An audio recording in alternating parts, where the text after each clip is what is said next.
Hey guys, Short Midget here. So I got a pretty interesting gun to do a video on. So this is an M4 base. It's supposed to be built towards more of a DMR use. It is still using M4 magazines. It did have a suppressor on here, so it did make it look more DMR. But the suppressor actually tilts a certain way and makes the BBs actually hit the inside of the suppressor. It angles it up, so that's not a good thing. So he's not going to be able to use that suppressor on this gun. So yeah, looks wise, it's very unique. I haven't had something like this on my channel with the externals that this has, so something different, which is nice. So let's just start from the back on this gun. This stock, it says SRQ, SR Union Prototype Division. I think this is 3D printed. This whole thing I think is 3D printed.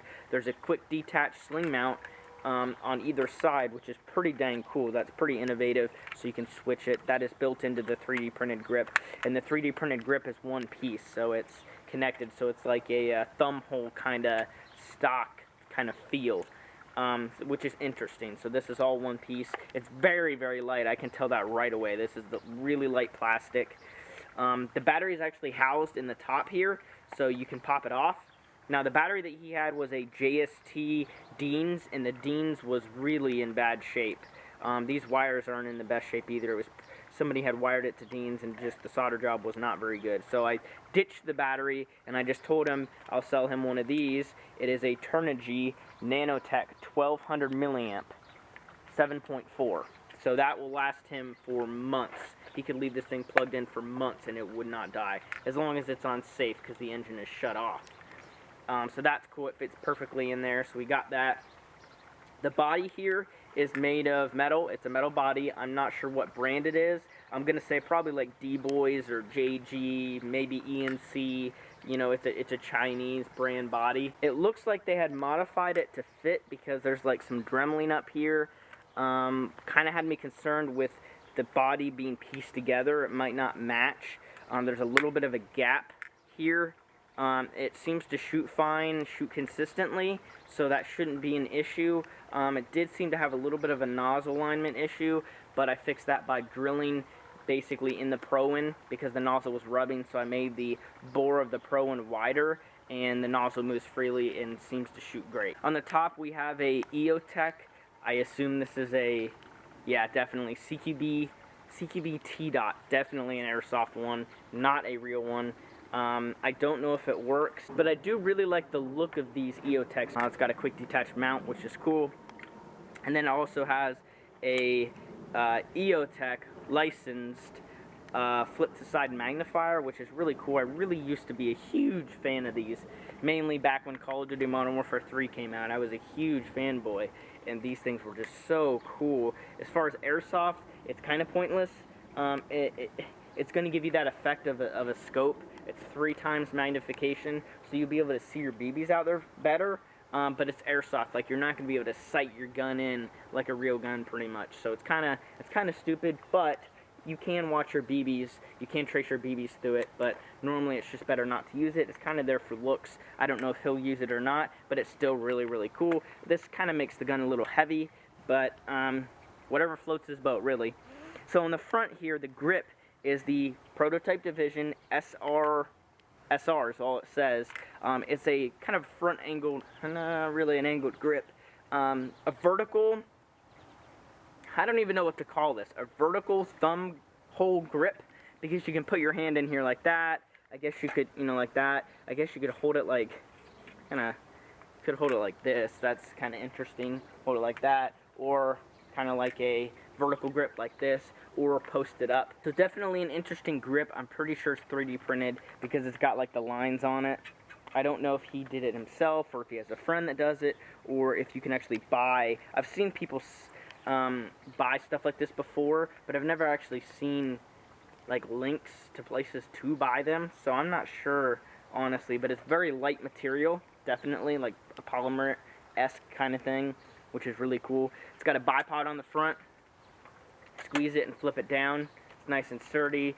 It moves a little bit, sways, which is nice. It extends too, so to multiple different positions.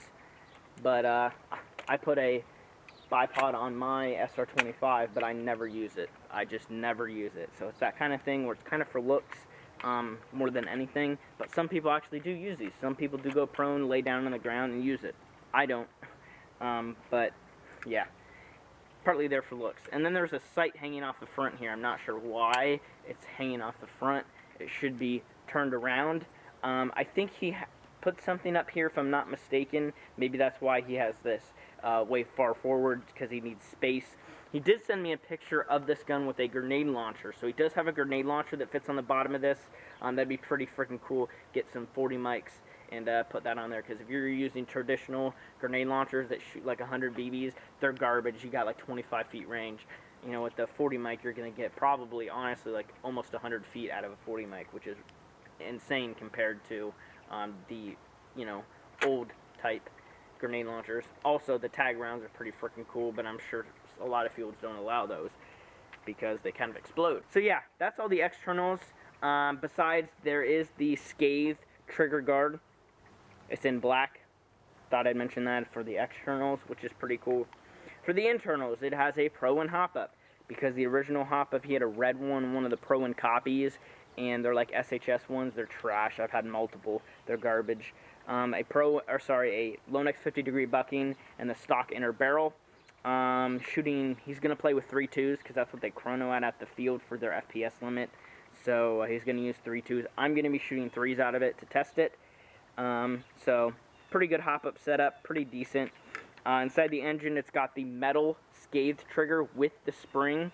That's what he had in there. I messaged him and asked him if he wanted me to take it out. He didn't reply, but I'm not sure that I actually want to take the spring out, because the trigger will be heavy, and if you shake the gun, it might shoot.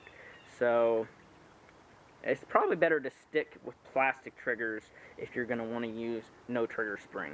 But the metal one is cool. I've actually never seen one in person, so pretty cool. It's like a, I don't know, like a polish finish kind of, but it's not that shiny.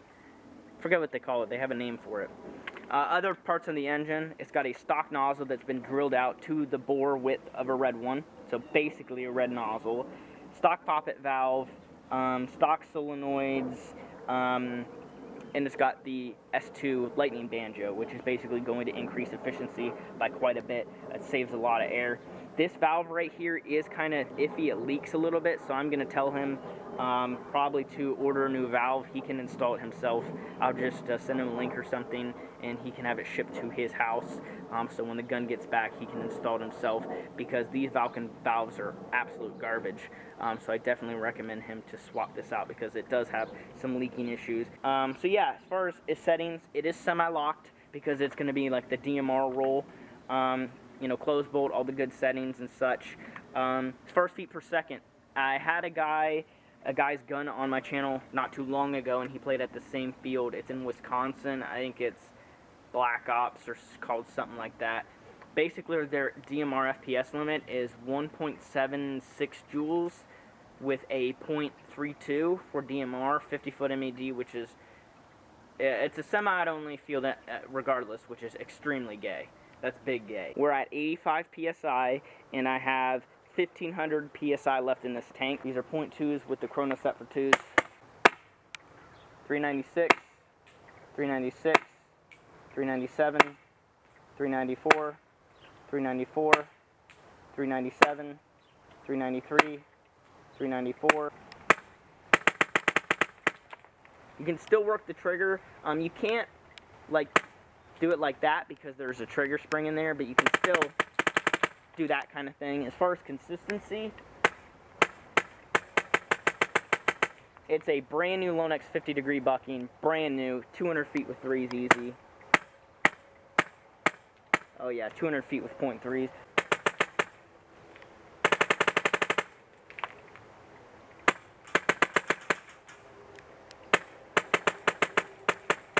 You can actually see the BBs through the magnifier, which is interesting. You actually like that. Oh yeah, that'll be perfect. 200 feet.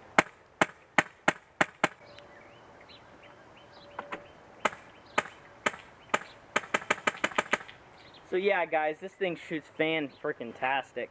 Now, I did give him the bucking for free. So this was a Pro Wind that I had laying around that was brand new. So I sold that to him for $35. Now, you might be saying, well, dude, they're only $30. But I'm going to have to buy a brand new one and get it shipped because this one was for a friend's gun that I had purchased for my friend. So I'm going to have to order a new one. So basically, he'd be purchasing one shipped is basically how it would work. So $35 for the hop-up. I'm giving him the bucking for free. It's a $5 Lonex bucking.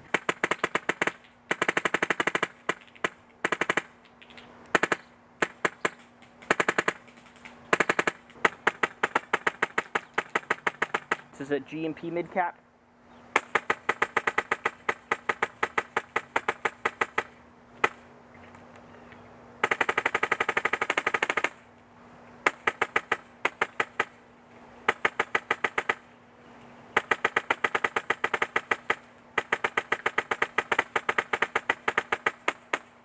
It did misfeed a few. I'm talking like 3 right in the middle.